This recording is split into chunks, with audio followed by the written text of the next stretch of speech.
दोस्तों, आचार्य द्रोण जो थे भरद्वाज जी के पुत्र थे। उन्होंने द्रोण को आधुनिक सारी विद्याएं सिखा दी थी, धनुर्विद्या में माहिर कर दिया था। दोस्तों, पांचाल देश के जो राजा प्रसद थे वो भरद्वाज जी के मित्र थे। इस तरह उन्होंने द्रोण के साथ अपने पुत्र द्रुपद को पढ़ने के लिए भेजा। और दोस्तों, इधर द्रोण और द्रुपद आपस में मित्र हो गए क्योंकि एक ही गुरुकुल में पढ़ते थे। दोस्तों, द्रुपद जो बहुत भावुक टाइप के थे, उन्होंने कहीं कहा होगा कि मैं जब पांचाल देश का राजा बनूंगा तो मैं तुमको आधा राज्य दे दूंगा। अब कुछ दिन बाद जब पांचाल नरेश की मृत्यु हो गई, उसके बाद जो द्रोणाचार्य जी ने सोचा कि मैं उसके पास जाता हूँ, शायद वो मुझको दे दे। इधर द्रोणाचार्य का विवाह जो था कृपाचार्य की बहन से हो गया, जिसका नाम कृपि था, और एक पुत्र का जन्म हुआ जिसका नाम अश्वत्थामा था। दोस्तों, ये जो द्रोणाचार्य जी थे अपने पत्नी और पुत्र के साथ रहा करते थे, लेकिन ये बहुत गरीब थे, अपना पालन पोषण नहीं कर पाते थे। दोस्तों, एक बार इनको पता चला द्रोण जी को कि परशुराम जी जो हैं वन जा रहे हैं तपस्या करने के लिए, और अपने सारा जो उनके पास पैसा रुपया जितनी धन दौलत थी वो सब दान कर रहे हैं।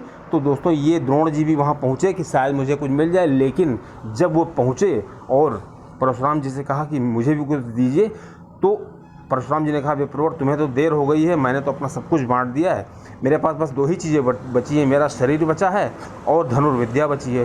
तो ये सुनकर द्रोणाचार्य जी ने कहा कि बस मुझे धनुर्विद्या ही दे दीजिए। दोस्तों, परशुराम जी से धनुर्विद्या सीखी इन्होंने, द्रोणाचार्य जी ने, और ये बहुत बड़े धनुर्धर बन गए। दोस्तों, जब द्रोण को पता चला कि द्रुपद की मृत्यु हो गई है, तो ये पांचाल नरेश के पास गए और कहने लगे द्रुपद जी से कि मुझे जो है आधा राज्य दीजिए और कुछ दीजिए। दोस्तों, उधर जो था द्रुपद काफ़ी बदल गया था क्योंकि वो राजा हो गया था। उन्होंने श्री द्रोण जी का अपमान कर दिया और कहा कि तुम एक तुच्छ ब्राह्मण हो, तुम्हारी औकात कैसी हुई मेरे पास आने की, और मेरे बराबर तुम कैसे हो सकते हो? क्या कभी तुमने सुना है कोई निर्धन किसी धनवान से मित्रता करता है? क्या कोई मूर्ख किसी विद्वान से मित्रता करता है? क्या कोई कायर कभी वीर से मित्रता करता है? बराबरी के लोगों से के साथ दोस्ती होती है, जाओ कभी दोबारा मत आना। दोस्तों, द्रोण एक तो गरीब थे और दूसरी चीज़ उनका वो दोस्त था, उनके सारे अपमान, उनके जो सारे अरमान थे वो चकनाचूर हो गए। तो द्रोण दोस्तों जो घूंट पी करके, अपमान का घूंट पी करके लौट आए और संकल्प लिया कि मैं इसको सबक सिखाऊंगा। दोस्तों, द्रोण जी तो एक बहुत बड़े धनुर्धर माने जाते थे, लेकिन उनके पास ज़्यादा पैसे नहीं थे, इसलिए वो अपने बहन बहनोई के साथ हस्तिनापुर में रहने लगे और छुप कर रहते थे कि कहीं कोई जान न जाए, कहेगा देखो इतने बड़े धनुर्धर परशुराम जी के शिष्य और इनके पास बहुत ज़्यादा धन दौलत नहीं है। दोस्तों, परशुराम जी से उन्होंने विद्या सीखी थी तो काफ़ी ख्याति हो गई थी, इसलिए छुप कर रहते थे। दोस्तों, एक बार क्या हुआ कि किस्मत को यही भरोसा था कि जो पुत्र थे पांचों, भीम, नकुल, सहदेव, अर्जुन, ये सब खेलते हुए छोटे थे, वन में खेल रहे थे, तो वहाँ पे देखा कि उनकी जो बॉल थी, गेंद थी, वो कुएं में गिर गई और वो कुएं से बॉल नहीं निकाल पा रहे थे। उधर द्रोणाचार्य जी ने देखा कि ये गेंद नहीं निकाल पा रहे हैं, कहा कि तुम लोग क्षत्रिय हो, एक बॉल को नहीं निकाल सकते हो, चलो मैं तुम्हारी मदद करता हूँ। दोस्तों, उन्होंने उन बच्चों से कहा जाओ तुम सरकंडे बीन के लाओ। दोस्तों, ये सरकंडे बीन के लाए बच्चे और वो सरकंडे को आपस में जोड़ देते मंत्र पढ़ करके। धीरे धीरे क्या हुआ कि बॉल बाहर आ गई। दोस्तों, बच्चे बहुत खुश हुए, तो बच्चों ने कहा आप चलिए कृपाचार्य जी के पास चलिए, मेरे आश्रम में चलिए, वहाँ जहाँ पे हस्तिनापुर में जहाँ मेरा दरबार है, मैं आपके साथ भोज करूँगा। दोस्तों, द्रोणाचार्य ने कहा मैं ऐसे नहीं जाऊँगा, तुम जा करके अपने पितामह से कह देना, क्योंकि दोस्तों भीष्म पितामह से भी इनका परिचय इसलिए हो गया था क्योंकि परशुराम जी से इन्होंने धनुर्विद्या सीखी थी। तो भीष्म पितामह जी काफ़ी आकर्षित हो रहे थे द्रोण जी से, लेकिन कभी मुलाकात नहीं हुई थी, नाम सुना था।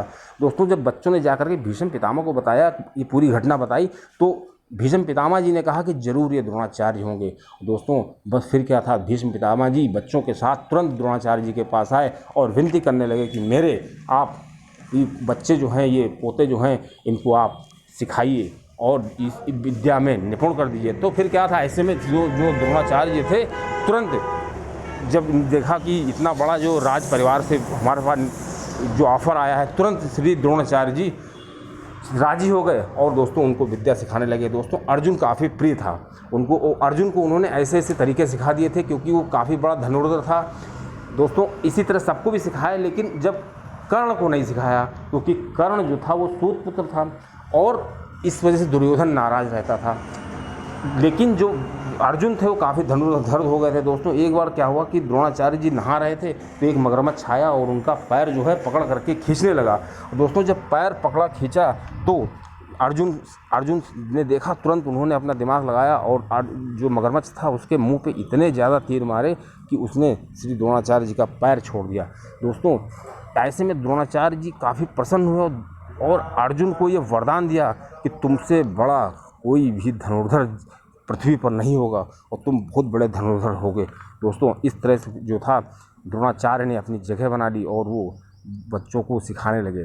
दोस्तों जब गुरु दक्षिणा की बारी आई तो पहले द्रोणाचार्य जी ने दुर्योधन से और कर्ण से कहा कि जाओ मुझे गुरु दक्षिणा दो और गुरु दक्षिणा के रूप में हमें द्रुपद का अपमान चाहिए, द्रुपद का राज्य चाहिए। दोस्तों ये लोग गए, द्रुपद जी से लड़े, लेकिन कायदे से लड़ाई नहीं की, मन से लड़ाई नहीं की, क्योंकि द्रोणाचार्य जी ने मना कर दिया था कर्ण को शिक्षा देने के लिए। इसलिए जो दुर्योधन था वो ज़्यादा खुश नहीं था और ज़्यादा उसने मन से लड़ाई नहीं की। ये लोग वापस लौट आए। दोस्तों जब अर्जुन को भेजा, क्योंकि अर्जुन से भी उनको गुरु दक्षिणा चाहिए थी, दोस्तों अर्जुन अकेले गए और वहाँ पे उनको पूरी सेना को हरा करके और द्रुपद को बंदी बना करके लाए। दोस्तों जब द्रुपद इनके सामने आए द्रोणाचार्य जी के, तो द्रोणाचार्य जी ने द्रुपद से कहा, तुमने तो मेरा अपमान किया था, मैं तुम्हारा अपमान नहीं करूँगा, तुम्हारा खाली आधा राज्य लूँगा, आधा राज्य मैं तुमको देता हूँ। दोस्तों तो इस प्रकार जो थे द्रोणाचार्य जी की जो मंशा थी वो भी पूरी हो गई और जो द्रोणाचार्य जी थे उनका राजवंश हस्तिनापुर में एक अच्छा मुकाम हो गया। और अर्जुन जो मेन जिस लिए उनको प्रारंभ में तय किया था, अर्जुन एक बहुत बड़ा धनुर्धर हो गया जो श्री द्रोणाचार्य जी के शिष्य थे। इस प्रकार हमको ये पता चलता है कि द्रोणाचार्य जी ने किस तरह द्रुपद से अपना बदला लिया, अर्जुन ने द्रुपद से क्यों लड़ाई की। अर्जुन केवल गुरु दक्षिणा के लिए, क्योंकि गुरु दक्षिणा के रूप में द्रोणाचार्य को द्रुपद ही चाहिए था, इसलिए ऐसा किया।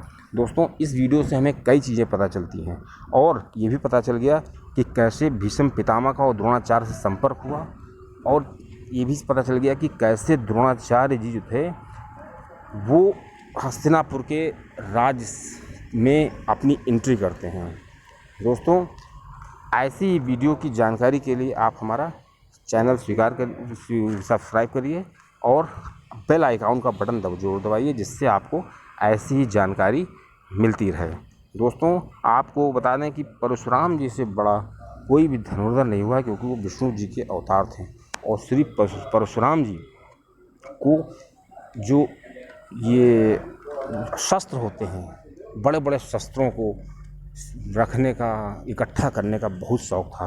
दोस्तों इसकी एक अलग कहानी है कि जब श्री परशुराम जी के पास बहुत ज़्यादा अस्त्र हो गए थे, इतने अस्त्र हो गए थे कि पृथ्वी जो थी वो उसका भार नहीं सहन कर पा रही थी।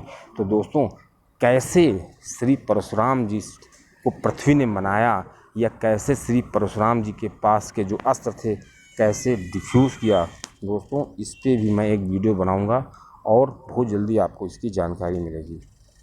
दोस्तों जो अर्जुन जी थे वो इतने बड़े धनुर्धर थे कि उसका जो आज भी कोई तोड़ नहीं था।